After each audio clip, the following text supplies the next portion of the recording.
नमस्कार श्रोते हो. साहित्य पंढरी या कथाकथन चॅनलवर मी तुम्हा सगळ्यांचं मनापासून स्वागत करतो. श्रोते हो, आजपासून तुम्ही ऐकणार आहात रामराव झुंजारे यांची अतिशय गाजलेली कादंबरी जलम बेडी. पण तत्पूर्वी तुम्ही जर आत्ता चॅनलवर पहिल्यांदा आला असाल किंवा अजूनपर्यंत तुमच्याकडनं चॅनल सबस्क्राईब झालेलं नसेल तर एकच नम्र विनंती करतो, कृपया चॅनल सबस्क्राईब करा. सबस्क्राईबच्या बटनाशेजारी जे घंटीचं चिन्ह आहे, बेल आयकॉन, तेही प्रेस करा आणि येणाऱ्या पर्यायातनं ऑल हा पर्याय निवडा. म्हणजे मी कादंबरीचा भाग चॅनलवर अपलोड केला की ताबडतोब त्याचं नोटिफिकेशन सगळ्यात आधी तुम्हाला मिळेल. चला श्रोते हो, सुरू करूयात. रामराव झुंजारे लिखित जलम बेडी भाग पहिला.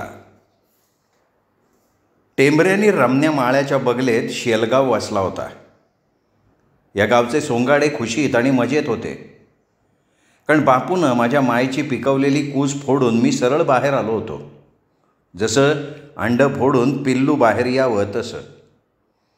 तेव्हा भाकरी खाऊन चाकरी करायला दगडावानी रगड्या गडी मिळाला म्हणून गावलोक डांबरावानी गुळ वाटत म्हणत होते, पिऱ्याला पोर झालं ते सोन्याहून पिवळं झालं, कारण त्याचं वकटं कार्ट कुटके खाऊन वकटे काम करल. काळ्या मायची कूस पिकवून तिची देखभाल करल, किसनावानी गुरं वासरं वळल. ते काम करून पंढरीला गेले की त्याईची विल्हेवाट लावल, आपली बंदोड्यावानी सेवा करल.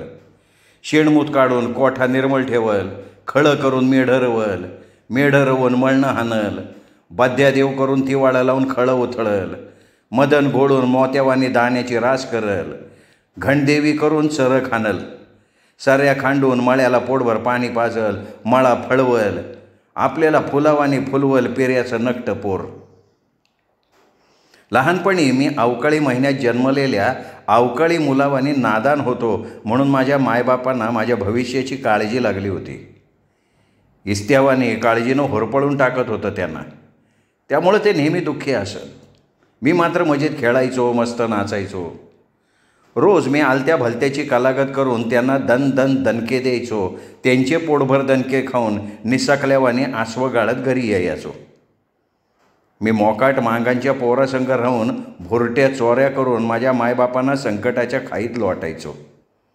असा मी नामी बापाचा बिलिंदर पोर होतो. असली नीच आणि हलकट कामं करताना माझा ऊर आनंदानं तुडुंब भरायचा.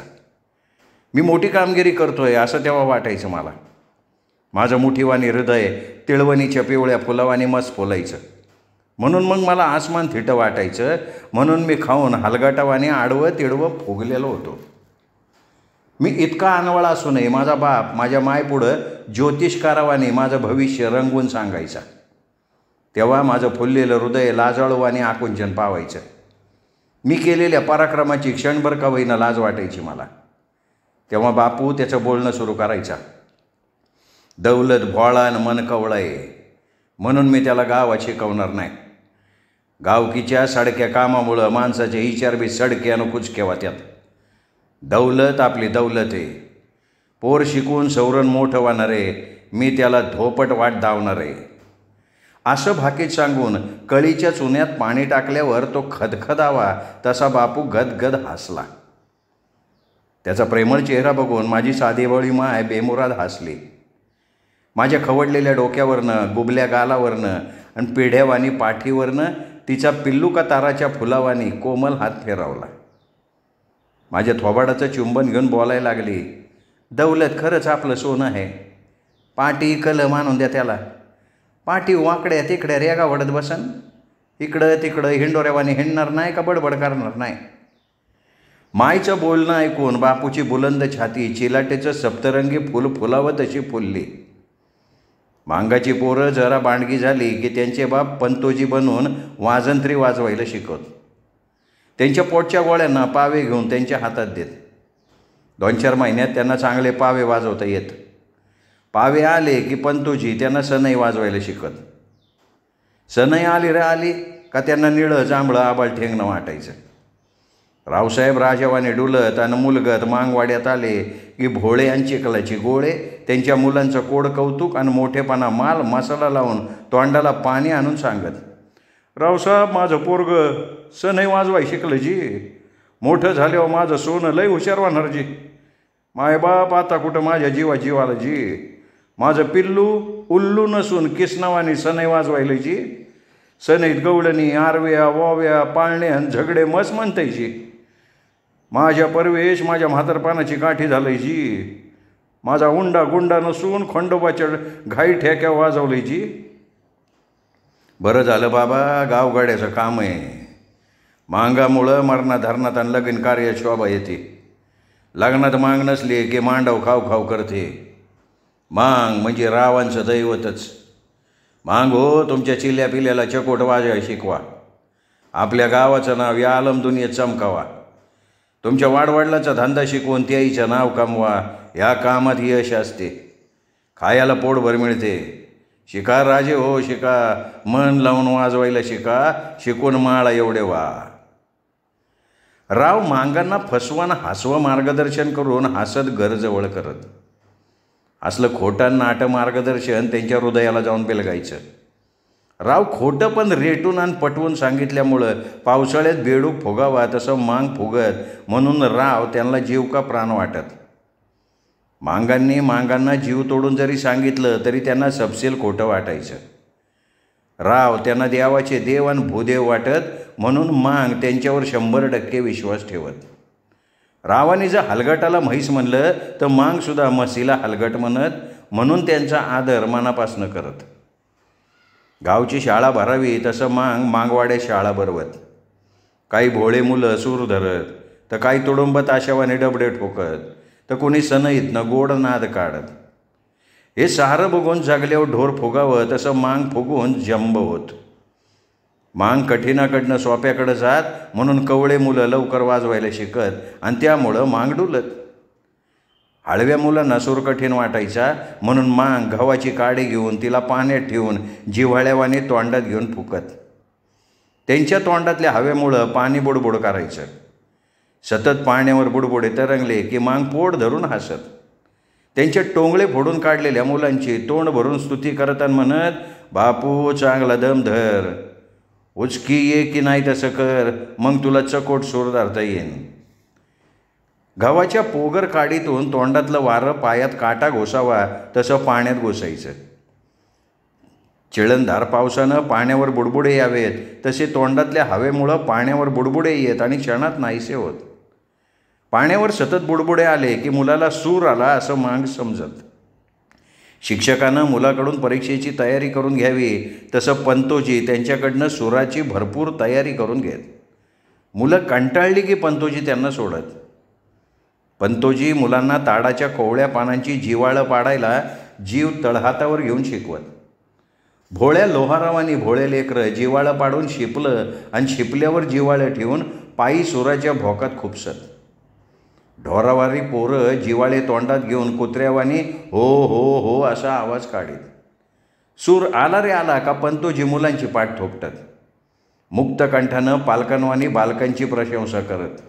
जशी हुशार मुलाची शिक्षकानं प्रशंसा करावी तसं. बापू सूर भेगीनं शिकला र, माझ्या पिल्ल्याची पोरं सोरं सुखानं खातीन. वागा माझ्या जीवाचं सार्थक केला र, लेख जन्मावा गुंडा आणि त्याचा तिरलोकी झेंडा. असं पंतोजी मातीच्या गोळ्यांना आकार देत. रावसाहेब मांगवाड्यात आले की मांग मुलांवर स्तुतीसुमनांचा अक्षरशः पाऊस पाडत. रावाच्या जीव घेण्या स्तुतीला मांग बळी पडत. अज्ञानाच्या खाईत पडलेल्या इथल्या मूळ रहिवाशांना राव घेरत. नाचक्या आणि कुचक्या स्तुतीमुळं मांगांच्या पोटात मुठभर मांद पडल्यावाने वाटायचं. मांग बाज्या मांग रावाच्या जीवासाठी आणि त्यांच्या मुलामुलीच्या लग्नासाठी शिकत. कामधंदा त्यांच्या भल्यासाठी, सुखसोयीसाठी आणि त्यांच्या सर्वांगीण विकासासाठी जीव तोडून करत. स्वतः मात्र भिकाऱ्यावानी जीवन कंठत. धावू धावू आणि पळू पळू रावाचं काम सरलं करत. सूर आणि सनई आल्यावर पंतोजी मुलांना हलगी शिकवायला सुरू करत. वेळूच्या बद्द्याची काडी आणि खैराच्या लाकडाचा गुळगुळीत टाळ्या मुलांना करून देत. घोरपडीच्या चामड्याची टिमकी मडवून बालकांच्या हवाली करत. शिक्षकानं मुलांना हात धरून शिकवावा तसं पंतोजी बालकांना मांडीवर घेऊन त्यांच्या डाव्या हातात काडी आणि उजव्या हातात टाळ्या धरायला लावून टिमकीवर टाकायला शिकवत. मारुतीच्या घाईपासून ते थेट मड्याच्या घाईपर्यंत त्यांच्या बिनबुडाच्या बचड्यांना तरबेज करून टाकत. वाजंत्री हा मांगांचा वंशपरंपरागत धंदा असल्यामुळे लवकर यायचा. सर्व घाया आल्या की बालकांना ज्ञानाचे डोस पाजत. पिल्या, मारुतीचं देऊळ दिसलं का मारुतीची घाई काढ, मरुमाईची घाई मरुमाईचं देऊळ दिसलं का काढ, म्हंकाळणीचा वाटा दिसला का म्हंकाळणीची घाई काढ, वाट्यावर सेंदूर लावलेली म्हसाई दिसली का म्हसाईची घाई काढ, वळावर म्हैसकू म्हसोबा असतात तिथं म्हैसकू आणि म्हसोबाची घाई काढ, भोल्या शंकराची घाई त्याचं देऊळ दिसलं का काढ, लग्न झाल्यावर हिरीवर डाक होते तिथं कमाईची घाई काढ, कुस्त्याच्या पाडात कुस्त्याची घाई धडाके बाज काढायची, मोहरमात धुल्ल्याची घाई ताल धरून काढ, नवरदेव शेवंतीला जाते का नाही तवा घोडे घाई माणूस बोलल्यावाने काढ, नवरी नवरदेव पेंडाला जातात का नाही तवा वाडघाई डुलू डुलू काढ, येसकाईचा वाटा दिसला का रणघाई घोळून काढ. सोन्या, आपला रावसा पंढरीला गेला का माड्याची घाई रडू रडू काढ, त्याईच्या तेरवीच्या दिवशी गादीची घाई तालावर काढ. आलं ध्यानात? असं नामी मार्गदर्शन बालकांना त्यांच्या पालकांकडनं मिळायचं. म्हणून फुलावानी मुलं सुंदर वाजवत. 6 ते 14 वयोगटातली पोरं सायंकाळी खारीत जमत. मांगांची शाळा बरीच वेळ चालायची. मुलं पेंगायला किंवा डोलायला लागली की तिला सुट्टी मिळायची. अर्धा एक तास मुक्त पक्षावानी पोरं छाती फुगवून मांगवाडा तोडवत. आपण मोठा गड सर केला असं त्या मुलांना वाटायचं. शेवटी ती लेकरं त्यांच्या उघड्या नागड्या पोटावर अनेक घाया काढत मोकाट जनावर हिंडावं तसं हिंडत. भिंगरीवानी गरगर नाच नाच नाचत. जर मुलांना सनई सूर हलगी आली नाही तर ते त्यांना शिव्या देऊन त्यांची हाडं ढिल्ली करत. गावशे, तुला तोंडात गलगंड झालेल्या माणसाचं बुलगंड घातलं, वाजवा येत नाही तुला? बिनकानाचं भगोनं घेऊन मंदलवाडावानी वाडे माय म्हणून खातूस र. बघ त्या नरशाचं माय मागं आलेलं कार्ट कसं हलगी ठेक्यावर वाजवायलंय. म्हशीच्या पावठे भाकर खात नाही तू, चारट खातूस चारट. तुझ्या डोसक्यात घोड्या गादवाची लीद भरली काय? भूत तू हे बह्या हलगाटा जलमल्याबरोबर मिळाला का नाही र? मी पोटभर भाकर खाऊन आनंदाचा ढेकूर देऊन तुझ्या फावड्यानं फर फर माती लोटलो असलो की र मेंग्या. मुलांना सर्व साहित्य वाजवायला आले रे आले की पंतोजी त्यांना कुठं ठेव आणि कुठं नाही असं करत. त्यांच्यावर मायेचा आता कधी स्तुतीचा वर्षाव करत. माझं सोनं हाय गुणी, वाजवाई येत्यात तरोतरीची गाणी.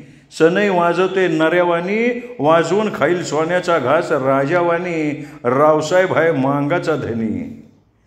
सकाळ सायंकाळ मुलांना मास्तरकडून गावकीचं योग्य प्रशिक्षण मिळायचं. मांग पंतोजी त्यांच्या बछड्यांना हुरबडे नाडे आटकर करायला शिकवत. नांगर वखरगाडी आणि मोटरला लावून नाडे हुरबडे तटा तटा तुटत. तुटून खांड झालेले नाडे आणि हुरबडे कसे जोडावे ते पण त्यांच्या कोवळ्या मुलांना शिकवत. गावचं प्रशिक्षण मुलांना त्याच्या बापाकडनं तर मुलींना त्यांच्या मायकडून मिळायचं. मांगिनी शिक्षिकेचं काम मन लावून डोकं जाग्यावर ठेवून करत. शुंभ कसं ओळावं ते दिवस बुडवल्यावर त्यांच्या देखण्या मुलींना शिकवत. मुली पण मुलावानी तरबेज होत, कारण 1 वर्षात 2 बाजा वेळून रावांच्या घरी मांगांना द्यावंच लागेल. अलिखित पण सक्तीचा नियम आमच्या रावांनी त्यांच्या भल्यासाठी करून टाकला होता. त्यामुळं मागणी पडकतून हिरव्या शालूवानी मोळ कापून आणत, अंगणात वाळू घालून घरात थप्पी मारून ठेवत. त्या कणखर मोळाचं बायापोरी आटकर शुंभ ओळत तर मांग बाजा विणून रावांच्या घरी नेऊन देत. आमच्या वाट्यावर 20 धनाढ्य रावांची घरं होती. त्यामुळं माय नेत्राचा दिवा करून 40-42 बाजांचं शुंभ सालदार सालमाची दोरी ओळावी तशी ओळायची. तिने ओढलेलं शुंभ मल्लाच्या बाहू आणि पिळदार असायचं. मायची शुंभ ओढून मान पाठ एक व्हायची. झोपताना तिची मान पाठ खांडूक ठणकावं तसे ठणकायची. माय 6 महिन्याच्या दुखणं करू आणि हुंबत आणि कणत रात काढायची. दिवसाचं नभात आगमन झाल्यावर जड देहाने बाजावरून अंग मोठ्या देत उठायची. अंगावर 4 तांबे गरम पाणी टाकून कामाला भिडायची. बापू मायनं वळलेल्या शुंभाच्या बाजा विणायचा आणि माय रावांच्या वाड्यात पोचून द्यायची. रावांच्या गुलाबी रावणी शिळ्या भाकरी आणि शिळं वरण मायच्या घट्टे पडलेल्या हातावर वाढत. वरून नवटाक चिवटाक ज्वारी मायच्या पादरात टाकत. रावांचं बघून रावणी आणि रावणींचं बघून राव मांगांचं जळू आणि शोषण करत. मांग नुसतं टकमक बघत, जशी सरप बेंडकोळ बघते का नाही तसं. हा जुलूम आणि अत्याचार मांग कैक वर्षापासून सहन करत आले. शेळातल्या आळीवानी घाणेरडं जीवन जगले. कांडीतली साई समाप्त व्हावी तसं त्यांचा स्वाभिमान नष्ट झाला. त्यामुळं मुरदाट जिणं आमच्या बाप्यांच्या वाट्याला आलंय. पोळा आणि पाऊस झाला भोळा. पोळ्यानंतर पाऊस एकदम कमी व्हायचा तेव्हा मांग बुरडावानी दुरड्या अंगणात फटकल मारून करत. पोळ्याला रावा घरी दुरडे देत. दुरड्याशिवाय बैलाची लगन लागत नसत. त्यांच्या लग्नात नवरी मात्र नसायची. ती मायमाऊली धरमखुटीला बांधलेली असायची. निवळ बैलाच्या लग्नासाठी पंतोजी मुलांना दुरड्या करायला शिकवत. हे बोर्डी काम पुढच्या पोळ्यासाठी उन्हाळ्यात एकदम जोरात चालायचं. उन्हाळ्यात मुलांनी वेड्यावाकड्या केलेल्या दुरड्या मांगांच्या झोपड्यात पडून असत. त्या मांग उकलत, गोल आणि सुबक बनवत. पोळ्याच्या रोजी मांग की दुरडी मांगणे रावाच्या घरी देत. वरील हलके फुलके काम संपल्यावर पंतोजी मुलांना फडे करायला लावत. हे वंगळ काम मांगांना चांगलं वाटायचं. पंतोजी फड्याची मूठ कशी बांधावी, नि मुठीसाठी लुसलुशीत पन्हाळ्याची चोपण कशी आटकर तयार करावी, हे पांचट काम मुलांच्या चांगल्या प्रकारे गळी उतरवत. कारण फडे रावांच्या घरी द्यावेच लागे. समजा हे काम वेळेवर झालं नाही किंवा मांगांनी जाणून बुजून केलं नाही तर चोराला बांधून मारावं तसं राव मांगांना मारत. त्यामुळे त्यांच्या पाठी सुजत. मांगाला मारलं का रावाची रावकी गगनाला जाऊन बेडायची. समजा एखाद्या रिसबाज मांगाने रीस दाखवला तर राव त्याला तुटक्या हुरबड्याने जोडपत, जसं गोरे काळ्यांना जोडपत तसं. काही हळव्या तर काही कोवळ्या मानाचे मांग असत. त्यामुळं धोत्रात मुतून घेत. मांगांना जीव का प्राण वाटणारे राव आगळ पगळ हसून त्यांचा आनंद व्यक्त करत. हाग्या मारामुळं मांग रावांची कामं मड्याच्या छातीवर पाय देऊन न चुकता न हुकता चुंबत आणि हुंगत करत. मांग आपली मुलं मोठी झाल्यावर रावांचा ढोरावानी आणि चोरावानी मार खाऊन सुजून फुगू नयेत म्हणून गावकीच्या कामात तरबेज करत. तरी पण काही तटखोर आणि हाटखोर मांग मुद्दाम कामचुकारपणा मिशीवर ताव देत करत. घोटाळखोर काय करते ते बघून घेऊ असं छातीवर हात ठेवून म्हणत. नार्यानं एका पोळाला शामरावाच्या बैलजोडीसाठी लगन दुरडी आणि हुरबडा दिला नव्हता. राव त्याला श्याम न म्हणता गमतीनं घनश्याम म्हणत. हा माशय थोडा नाही, पुरा मग खिचूस. जर त्याच्या तुपात माशी पडली तर तिला चुरपून खाणारा हिरो. उर्मट आणि पक्का करमट. बाईल असून पुरा बाईल वेडा म्हणून राव त्याला बाई माणूस म्हणत. भाद्रपद महिना होता. या महिन्यात कुत्रान कुत्री वाफेव येऊन एकमेकात अडकून टिसटीस तर कधी वितवीत जिभा बाहेर काढून लोहाराच्या भात्यावाने लप लप लाखत. हे रायखोडाचं भूत त्यांचं सुटेपर्यंत तोंडाला खारट आणि तुरट पाणी आणून टकटक बघायचं. त्यांचं गपकन सुटलं का खुदकन काळे निळे दात काढायचं. या अवकाळीनं बायांच्या टवटवीत हापुसाकडं डोळे फुटेपर्यंत टक लावून कावळेवानी बघायचं. म्हणून देखण्या बाया त्या माती खाणाऱ्या गांडोळाकडं बघून पाच दिशी थुकत. असा हा हरहुंदेरी श्याम मांगवाड्यात येऊन रुबाबात बोलायला लागला. नऱ्या काय खाऊन माजला का? पुढच्या पोळ्याला दुरडी द्यायचे इसरू नको, नाही तर तुला जित्त पुरल्या बेगर राहणार नाही. रिठेच्या कुत्रे, तुझ्या बायकोचं हिट टेंगुळ फिट कुत्र्यानं डाबलं. कडू वाळू कुठलं की.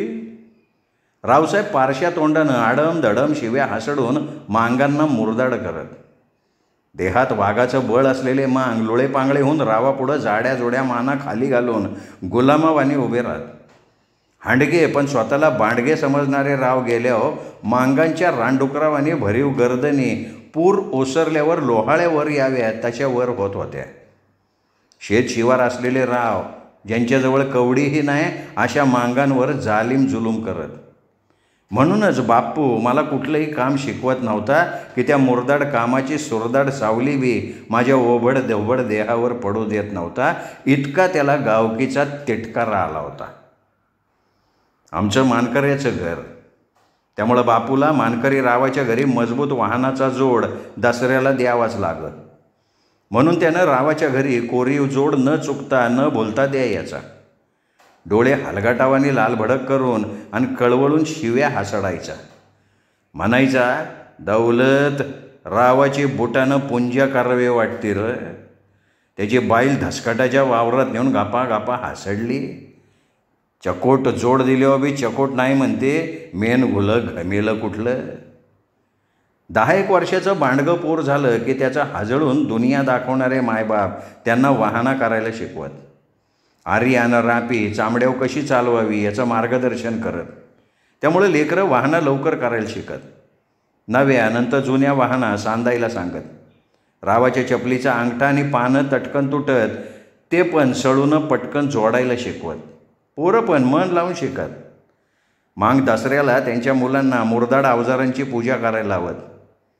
बापू पूजा करत नव्हता आणि मला करू देत नव्हता. आमच्या मांगभाईवानी मुरदाड काम शिकवतच नव्हता मला. दसरा जवळ आला का बापू पावरा आदिवासीवानी येळ न घालवता कष्टायचा. पैसा घ्यायला जमा करून चांबाराच्या दुकानातून पितांबरावानी चांबडा खरीदायचा.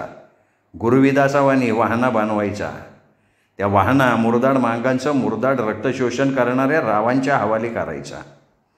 प्रत्येक मांगभाईच्या मुंडावर 20-22 रावांची घरं असत, म्हणून मांग दसऱ्यापूर्वी 20-25 वाहनांची जोडी रावाच्या हवाली करत. राव कोऱ्या करकरीत वाहना पायात घालून, डोईला कोसल्याचा पटका बांधून, घडी मोडलेली धोतरं नेसून, तालेवारावानी हातात तलवारी घेऊन शिवलग्नाला माना हलवत निघत. मांग सगळ्यात पुढं अनवाणी खुरी आलेल्या बैलावानी चालत.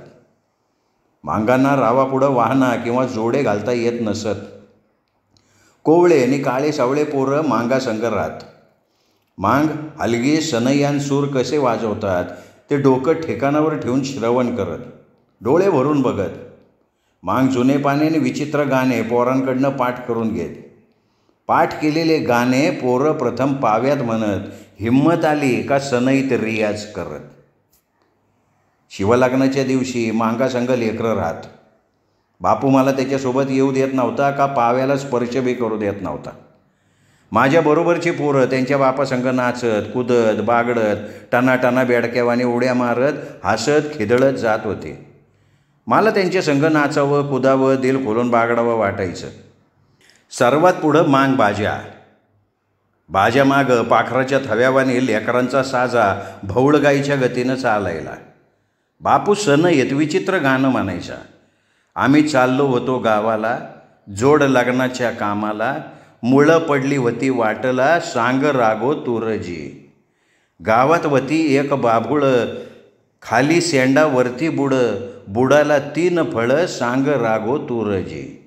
गावात वती एक गाय, त्या गाईला 3 पाय, बिनमुखी चारा खाय, सांग राघो तुरजी. सनईला धरून हलगीवाला वाडघाई नाही तर कधी घोडेगाई तर कधी रणघाई ताणून आणि सडकून घोळायचा. सूरवाला गर्दन हलवून आयटीत सूर धरायचा.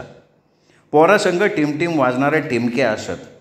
ती बालकं आणि मांगाची कुलप हलगीवाल्यासंग त्याच्या टिमक्या आडम धडम ठोकत तर काही पोरं मांगापुढं मोरावानी थय थय नाच नाच नाचत. शिववर आपट्याचं मध्यम उंचीचं झाड असे. ते आले गावतावानी हिरवं असायचं. तिथं मांगांची अनवानी पाय ब्रेक लागल्यावानी थांबत. मानकरी राव आपट्याची बामणावानी पूजा करायचा. पूजा झाली का बापू मारुतीचं गाणं आळवायचा. मांगभाई मारुतीला आपलंच समजत, म्हणून मांग त्याची मोठ्या भक्तिभावानं आराधना करत. मारुतीचं गाणं बऱ्याच मांगोजीला यायचं. जय मारुती करीतो विनंती, आरजी ऐका गरिबाजी, श्रीरामाच्या दूता हा जी जी जी. 52 वीराच्या चौक्या रोखल्या धडक आली मारुतीची, बोले मुकिंदा रागो हा जी जी. आपडबाजा झाला का राव फांदीला हळद कुंकू लावून गडू तांब्यातलं पाणी शिपून फांदी एका झटक्यात नवसाच्या बकऱ्याची गर्दन तोडावी तसं तोडत. तेव्हा मांग कुस्तीची घाई कुस्तीच्या फाडात काढल्यावानी काढत. रावाच्या हातात आपटा दिसला रे दिसला का मांग कुस्तीची घाई थांबत. कोंबड्याचे पंख लुचावे तसं दुसरे राव आपट्याचे रुपयाच्या बंदीवानी गोल गोल पानं तोडत. रावांची कोगुळं पोरं वांदरावानी झाडावर चढून फांद्या तोडत. त्या हिरव्यागार झाडाला भोंगळं करून जखमी करत. अख्खा गाव आणि सगळ्यात पुढं राव असं मात्र नसायचं.